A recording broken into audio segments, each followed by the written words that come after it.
Good morning, everybody. My name is Jeff Woodmansee, along with Jeffrey Porter. We're going to provide you with a quick StockIQ update as far as what's new at StockIQ.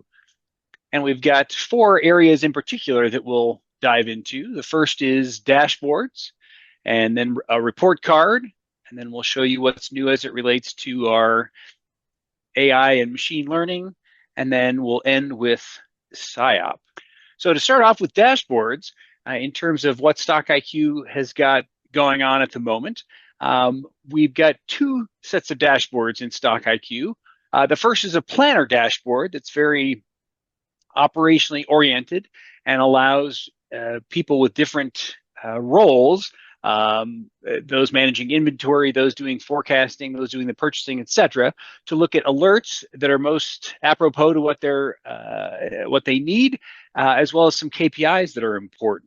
And then the second dashboard is aimed squarely at the executives and provides more of the 10,000-foot view of the business. And we've got about 6 tabs or so on that Jeffrey will walk briefly through here in just a moment.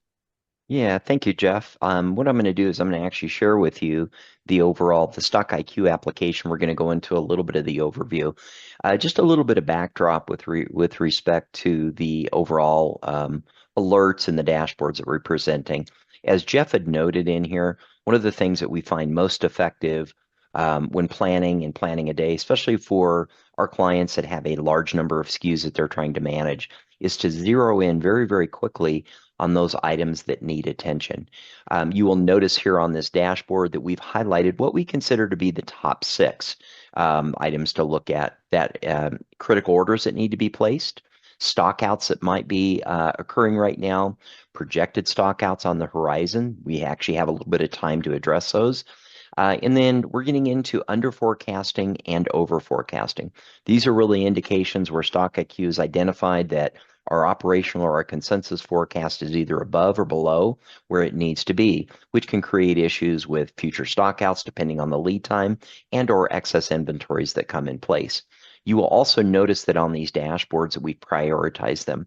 So as a snapshot, there's a high-level summary of the top 5 that StockIQ has identified, and the individual planner has the ability to drill further into these details and go into deeper. So if I want to look at all my medium priorities, by the way, these are already filtered based on the role that comes in. I now see a master list of all my my medium priorities, and there's going to be information that the individual planner can act on with these. Now, as I said a little bit earlier, we're focusing on driving action for the individual planner. However, we do have a complete set. So for instance, when we want to look at inventory, there's other things in projected stockouts.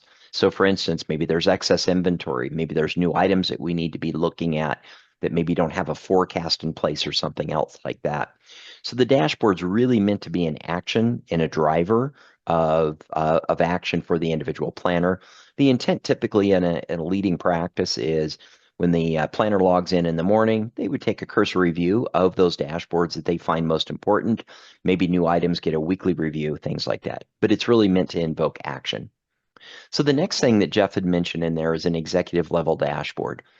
It's been our experience that in a lot of cases, executives oftentimes are left a little bit in the dark with respect to what's going on with supply chain, and or they are left with having to go to their demand planners and their supply planners to develop reports for them.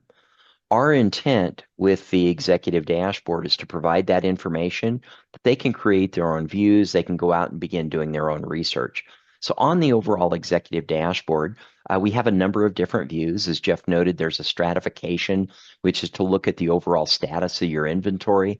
How are we stratifying it by ABC class? Maybe it's based on the behavior of that item. How many items do we have that are recurring demand, sporadic, or slow? Also on the inventory positions. So when I look across my stocking, how many SKUs do I have out of stock, below panic point, etc.? So these are meant to drive a high level view for the executives, but we're also providing the lower level detail. So if they want to get down and they want to begin looking at those individual details, for instance, on the ABC, they can see what do we have on hand for A items, B items, etc. So this is really a response to providing information to the executives that allow them to create their own dashboards that give them a sense of overview on what's going on the supply chain. Jeff, anything else you'd like to add to either of the dashboards that are available here? No, I think they're a good comprehensive view. Again, multiple tabs to try and cover as many scenarios as possible. Yeah. Cool. I will leave with one of the things that I think is pretty exciting in all of this. Oftentimes, there's a focus in supply chain on having the right inventory balance. One of the things that StockIQ is doing here on the opportunity versus investment is identifying those SKUs and the level where we're under and overstocked. So I'll leave you with that, and we'll pop back over, and we're going into some of our newer features out here. The next feature to highlight is a report card, or maybe a health check would be another way of stating this. And what this allows you to do, similar to the dashboards, we're taking a variety of KPIs and measurements and allowing somebody to take a snapshot at any given point in time, once a day, once a week, once a month, at whatever interval makes the most sense, so that you can see how you're progressing, or maybe you're not progressing. So are you making the grade? Are you getting where you want to be in terms of supply chain metrics? Take a look into the overall report card. You'll notice it's nestled in under the home screen out in here. So from the report card's perspective, we have a number of different sections that are available, and they're going to give us information around a number of different metrics or KPIs around our supply chain. So the overview really is really speaking about the inventory. What do we have on hand? Where's our target inventory balance? Where are we relative to those? So if we're really particularly tuned in on fine-tuning inventory, this is likely something that we're going to want to monitor. I would tell you another big one is the overall service level. How are we as a company operating? And if we break it down into looking at our ABC stratification, how are we performing from an overall service level? Some of the other ones that I think are particularly helpful, which is sales. So how many back orders do we have in place? How much open demand? So those folks that have backlog that are presented in their company might find this particularly helpful. By the way, all of what we're looking at in here, as Jeff mentioned, we're presenting this information also in a grid-based format. We think that the value in the grid-based format is you can choose and pick which of these overall reports or these metrics that you're interested in monitoring, and you can begin looking at trends. An old management adage is what you measure tends to improve. So if you're interested in focusing in on reducing your backlog, addressing higher service level, that might be one of those scenarios where we come over to the grid and we focus very specifically in on that overall data. Now, here in our demonstration data set, we don't have multiple copies, but as Jeff mentioned, you can have StockIQ create a report card on whatever cadence you would like. So if it's weekly, if it's monthly, what you'll start seeing is over time we're going to be developing these snapshots. That then gives you the ability to come out and say, well, maybe one of the things that I'm really interested in monitoring is let's take a look at our service level. We're very focused in on service level. This is what I'm going to focus on to start with. And our service level, one of the things you'll note, we see the overall, the service level, A items, B items, C items. As we begin developing these views or developing and capturing these individual snapshots, we can come out and we can create a view on this and begin exporting that data. This can all be exported to Excel for further analysis. Jeff, anything else you wanted to highlight here on the report card that you found of particular help when working with clients? I just think it's a nice measurement of health at any given time. And so you can look at some of the metrics here and see how you're doing as an organization. And then, of course, taking the snapshots over time can show the improvement or the lack of improvement as it may be. Mm-hmm. And I'll highlight on one other one as well, and it's one that our individual support folks use with our clients tremendously in overrides.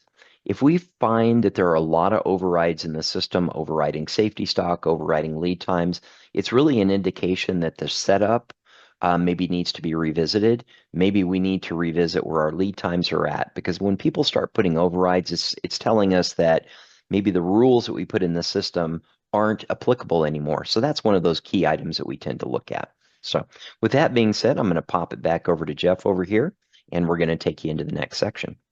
All right, so now we have the buzzword seems of the day, artificial intelligence, and a subset of that, machine learning. StockIQ, I feel like, has taken a very measured approach in adopting some of these technologies within the application. And so there are four areas we'll highlight for you that we've found that have been helpful, and we'll continue to add them as we believe they're helpful, not just add them to add them's sake.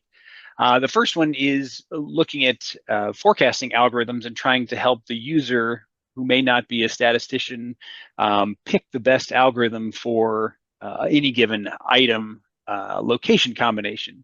And so the tournament that's been set up will backdate data, hide it from the algorithms, let them run it against the data, have them compete against themselves, try and optimize the settings for each one, and then whichever is the winner, the winner of the settings, they'll compete again and then ultimately crown a champion, the one that we will recommend for the group. This is in machine learning parlance known as ensembling, and so this has been helpful, and customers so far have enjoyed this feature. Yeah, I'll just make another component in here in that, Jeff, you mentioned the buzzword or with AI. AI was a pretty big marketing term. I think so we're getting into that level or into the curve where people are starting to go, it's not delivering for me, right? So again, as Jeff mentioned, we've taken a real measured approach, and I think you'll be a little surprised at where some of the areas where we found AI was really instrumental in helping. Having said that, one of the things that we've discovered throughout all of this process is some of the algorithms that we have in place, time series decomposition, are actually delivering outstanding results. The AI machine learning oftentimes will deliver some better results, but we found that it's not significant. So we found a lot of other areas upon which AI and machine learning can actually add value. One of those areas is, in this case, unusual sales. AI in general likes to consume large amounts of data to do its thing. And in time series forecasting, if we were to take 3 years of historical data on a monthly basis and run algorithms against it, that's just 30 points. A lot of algorithms need many, many more than that. And so what we're aiming to do here is to make sure that the 36 data points that we have when we're creating the forecast are all good, relevant, clean, curated to the best of our ability. And so we've used machine learning to help ferret out those unusual sales so that it can either be removed or explained to the algorithm. And Jeff, I think one of the things that you noted in here was within a neighborhood. When looking at the overall mean for a data set, when we look at 3 years of history, an outlier would typically be measured in a standard deviation, but that's based on that entire mean. What this neighborhood allows us to do is to really identify outliers within the close proximity, meaning, wow, we really didn't expect this, meaning the overall significance of the um, um, anomaly or the unusual sale may not fall into that bigger category. So we're finding this very, very helpful. The other thing that we advocate, and the single best thing that we can do to improve forecast accuracy, is curate history. If we have anomalies, eventing them out so that they aren't considered when we're evaluating that data series is oftentimes one of the things that we can do to improve forecast accuracy. So really happy to have this in here and have an automated component for when identifying it, and then deciding whether or not we want to auto-create an event to denote that as something that should be removed from history. Another area that, frankly, I was surprised that we went to was looking at customer buying behavior. So analyzing sales history for when do customers buy and how frequently do they buy, to help provide awareness, as to when somebody is due to buy, or worse yet, when somebody is overdue to buy. And this information might not be as useful to a forecaster or a supply planner, but it sure would be interesting to sales. And they're part of the whole supply chain process as well. So being able to use the data that we have to provide an indication to sales that, hey, somebody has purchased recently, so they're okay. Maybe they've stretched out a bit. Now they're due to buy. They're ready to buy again. Or oops, they didn't buy and now they're overdue to buy. And so maybe sales should give them a call or reach out and see if they're ready. And Jeff, just to add into this was a bit of a surprise to me as well, in that the way we start out by looking at the data that we're receiving is we look for various signals within the data. And I think this one popped up as going, there's a signal out here telling us something should be happening or didn't happen, which is where this popped up. One of the things that we really impact, that StockIQ will impact for our clients, is improved revenue, and that's through improved sales.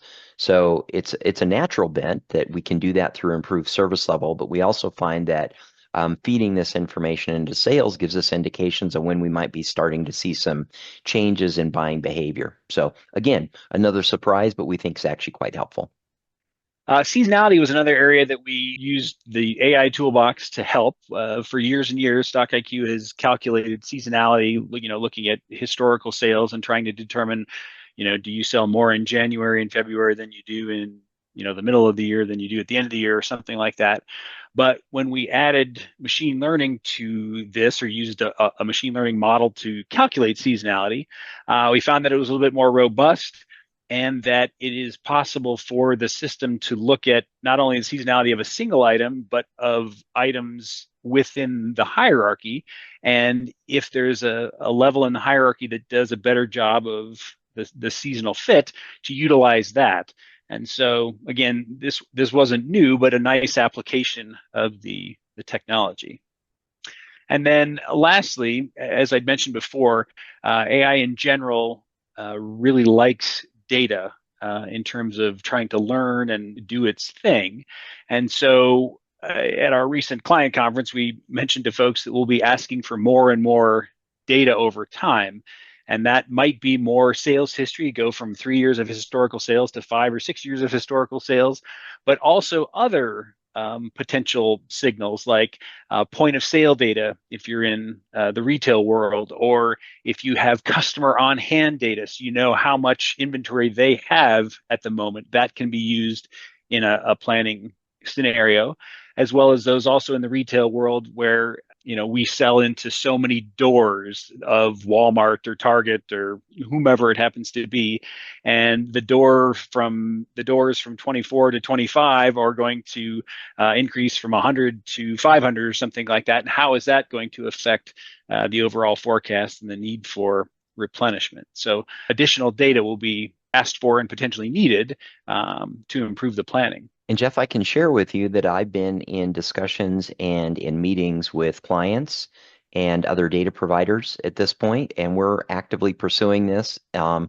identify what additional information we can bring in to improve our ability to plan better. So this is an active project at this point. Let's actually share with you a little bit of an overview here of the AI machine learning. Over here on the sales side, one of the things that you'll denote is there's a little icon out here for machine learning. It's meant to indicate a bit of a robot, but let's take a look at these unusual sales. Some of the things that you'll note in here is I have gone through and filtered down here on my A, B, and my X items. I could do that just as easily for a B-based item. I've also filtered out here on certain ranges, but I picked a particular SKU and I identified out here what the unusual sale was, a high, medium, or low. And here is a representation of that outlier that has been identified in here as well. But you can take a look at it, so it's particularly helpful. Again, you can identify what information you want included in this grid. We find that this is particularly helpful when trying to be efficient and being productive. So I can set a view out here for unusual. It might be my SKUs, maybe my A's or B's. So again, another indication that's out there. The other one that I think is particularly exciting out in here is the where are we at from a due to buy. So one of the things that you will note is we can organize this information based on individual customer. We can based on the overall status, which is no, they're okay or they're overdue to buy, so we can prioritize this information. There's a number of different charts that are shown out here which is identifying where they are on that curve. You will notice in here that we've indicated that, hey, they're due to buy at this point. We also provide some stats as well with respect to how long was it since they last purchased, um, how many days between orders typically are we seeing. So a lot of information that can be analyzed directly in here. And again, like the other ones, we can make decisions on what information we want included in this grid.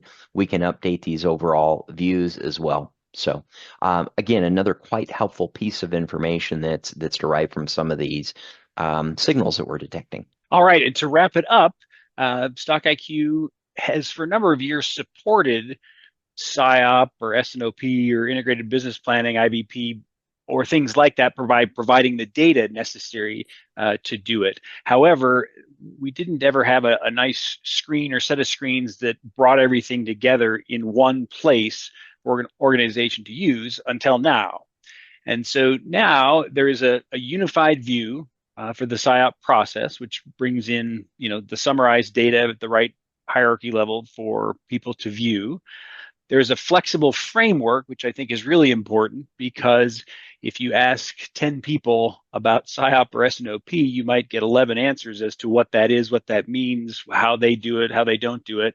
And so even if you don't do something like this, you could use this functionality for some nice reporting. But then, of course, if you are active in a process, this will come in very handy from a demand meeting, a supply meeting, and the executive meeting, on the monthly cadence that those take place.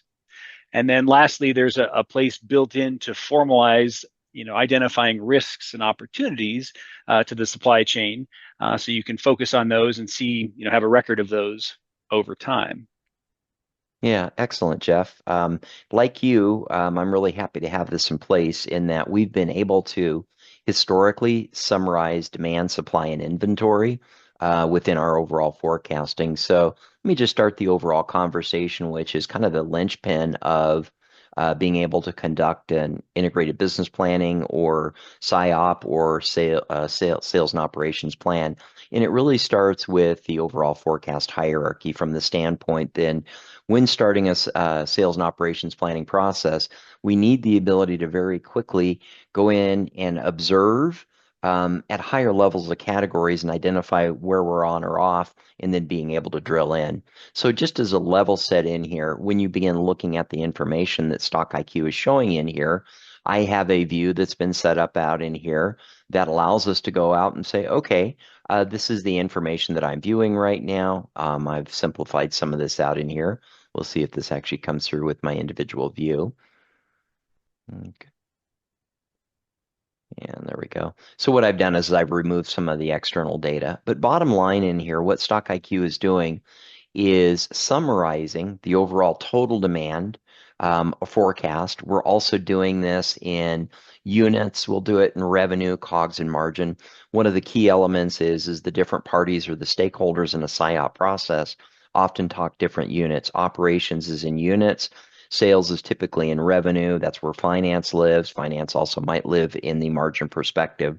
So to start with, organizing the overall hierarchy is a key element of what we're trying to do.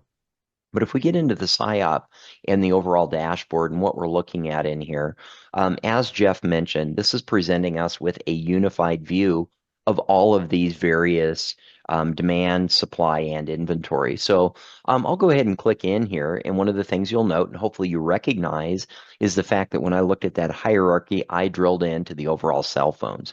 So what you're looking at in the grid to the in the grid to the right is information that we have gathered together and some calculations where we're choosing to come in and say, what's important for me as a view? I really liked if you ask 10 people, there's going to be 11 answers to how this gets configured. Well, that's an important piece, being able to configure this as you like. Part of that is what different data elements or information are you going to be capturing? Some of the things, as an example, that we heard from our clients is we want to know what last year's actuals were.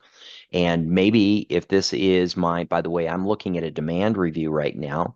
So I'm not talking finance, I'm really talking units. Hey, what was our actual independent demand last year? By the way, I can compare and contrast that to where my current operational forecast is. And we're also presenting some metrics down here around the forecasted growth. So if we look at this year's forecast, you can very quickly see that in this overall product hierarchy, we're forecasting anywhere from 20 to 30% at the beginning of the year, whereas towards the latter part of the year, we're actually showing an individual drop. Bottom line in all of this is there's information that you're going to pull together that you'll look at a high level to decide whether or not you want to drill in for further detail. One of the things that you will notice in here that we've included in here was a sales forecast. So maybe there's an external opinion on what we think we're going to be selling. Well, here's the information on the sales forecast out there. And we're also comparing that to operationally, what are we planning for today? So you will notice in here that we have a pretty big difference when we begin looking at the difference between the sales and the ops forecast. And we're taking that out for 12 months. But let's do a little exploration on here because we talked about the different views with the different stakeholders. If I want, I can actually come out here and change this. And one of the things that you'll note is I am now looking at the product category. I can drill down in that hierarchy by choosing this if I want. I can also come out and say, well, do I want to view this in a monthly, a weekly, or a quarterly view? So all of these views can be changed in here as well as the individual data series. So for instance, if I'm not too concerned about the difference between the operational versus the sales forecast, I can go ahead and choose to delete that series from my view. Or maybe it's one of those things where I want to promote this up and move this up in my overall forecast so that I see that comparison. And when I apply this, we'll now see that operational forecast versus the sales forecast get a little bit closer to the information. So it can be configured, it can be moved. One of the other things that I wanted to highlight in there as well is as we begin looking at that overall display, you will notice that we've created a demand review, we've created a supply review, and an executive review. You will notice out in here that our units of measure are different. So with the executive view out in here, if I choose to go out and apply this view, when I am now looking at the executive, I'm viewing less detail within my view. I'm now showing a roll up in there from a revenue perspective. By the way, if we're particularly concerned about any of this, we can actually drill into this and say, you know what? Let's drill into the cell phone category. I am now looking at the cell phones and I can continue to drill down further into that overall view. Jeff, anything you wanted to highlight in here that I might have missed?